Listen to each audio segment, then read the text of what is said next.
નમસ્કાર દર્શક મિત્રો, હોટલાઇન ન્યૂઝમાં આપનું સ્વાગત છે. સુંદરકાંડ અને management. Hanumanji the great management ગુરુ બાબા તુલસીદાસજીએ લખેલી રામચરિતમાનસની ચોપાઈઓ અને સુંદરકાંડ અને તેના માધ્યમથી આપણે મેનેજમેન્ટના સિદ્ધાંતોની વાત કરીએ છીએ.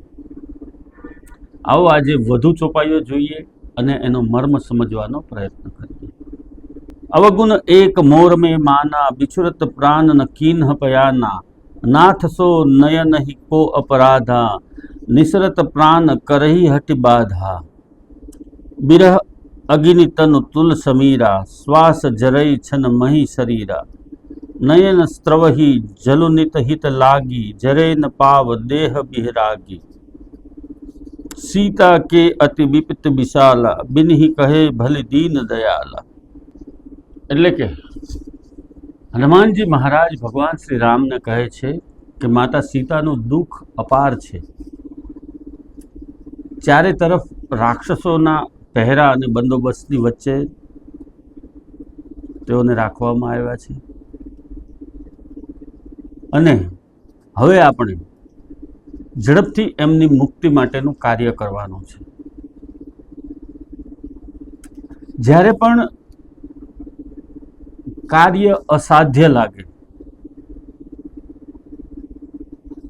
સામેની કંપનીની પરિસ્થિતિ અને તમારી કંપનીની સર્વિસ એ બંને વચ્ચેનો સુમેળ ન થતો હોય ત્યારે તમારા હાથમાં માત્ર ને માત્ર પ્રયત્ન કરવાનો રહે છે.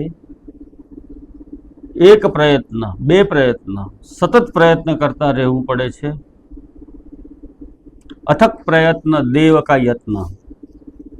સતત પ્રયાસ કરી અને તમારે તમારી કાર્યસિદ્ધિ કરવાની છે. કાર્યસિદ્ધિ માટેનો સૌથી મોટો જો કોઈ ગુણ હોય તો એ સતત પ્રયત્ન છે. ક્યારેય પણ પ્રથમ પ્રયત્નમાં કોઈ કાર્ય સિદ્ધ થઈ જાય એવું ન માનવું.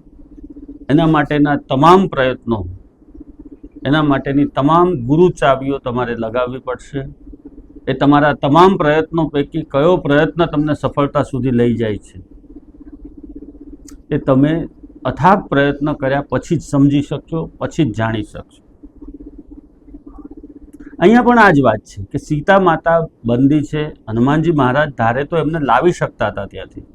જો આખી લંકાને બાળી શકતા હોય, રાવણના દરબારમાં જઈ અને જીવિત પરત આવી શકતા હોય તો એની શક્તિ કે ક્ષમતા ઉપર કોઈ શંકા ન હોઈ શકે. પરંતુ આ કાર્ય આટલે સુધીની જ એમને સૂચના હતી કે સીતાજીની શોધ મેળવવી, એટલે એમણે એટલે સુધી જ એ કાર્ય કર્યું છે.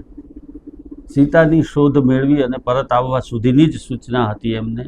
જાંબુવંતજીએ એટલે સુધી જ કાર્ય કરવાનું એમને કહ્યું હતું. અહીંયા પણ પાછી એ જ મેનેજમેન્ટની વાત આવે છે કે તમને સોંપેલી જેટલી જવાબદારી છે એટલું જ કાર્ય તમારે કરવાનું છે. એનાથી વિશેષ તમારે કશું નથી કરવાનું. એનાથી વિશેષ કરવા માટે તમારી કંપનીના જે અન્ય સાથીઓ છે, અન્ય બોસ છે, તમારા અગ્રણીઓ છે, એ લોકો બધું જ કાર્ય કરશે પછીનું. પરંતુ મેઇન કાર્ય તમારે જ્યાં સુધીની તમારી જવાબદારી છે ત્યાં સુધી સતત પ્રયાસો કરી અને પહોંચવાનું છે અને પછી જ આગળ કાર્ય થશે.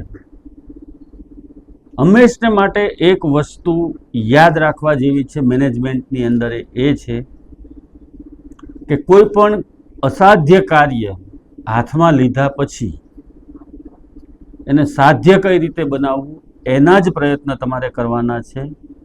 અને એના માટે જે કંઈ તમારે લોકોનો ઉપયોગ કરવો પડે, તમારી ઓળખાણનો ઉપયોગ કરવો પડે, તમારી વગનો ઉપયોગ કરવો પડે, તમારી આવડતનો ઉપયોગ કરવો પડે, સામ દામ દંડ ભેદ કોઈનો પણ ઉપયોગ કરવો પડે, જે કોઈ નીતિ કારગર નીવડતી હોય એનો ઉપયોગ કરવો પડે અને એના આધારે જ તમે કાર્ય સિદ્ધ કરી શકશો. કાર્ય સિદ્ધિ માટે જે પ્રયાસો કરવાના છે એમાં ઉણપ ન રહે એ જોવાની જવાબદારી તમારી છે. અને જ્યારે એ કાર્ય સિદ્ધ થાય છે ત્યારે એ તમારા તમામ પ્રયત્નો લેખે લાગે છે અને એના થકી જ આ કાર્ય સિદ્ધ થતા હોય છે. ક્યારે પણ તમને જે કોઈ ટાસ્ક સોંપવામાં આવ્યું હોય એને સરળતાથી પાર પડી જશે એવું માનીને ચાલવું નહીં. અને જે પરિસ્થિતિ આવે એનો સામનો કરવો. આ જ વસ્તુ અહીંયા આપણે સમજવાની છે અને શીખવાની છે. આવા પ્રકારના વિડીયો તમને જોવા ગમતા હોય તો હોટલાઇન ન્યૂઝ ચેનલને લાઇક, શેર અને સબસ્ક્રાઇબ કરો.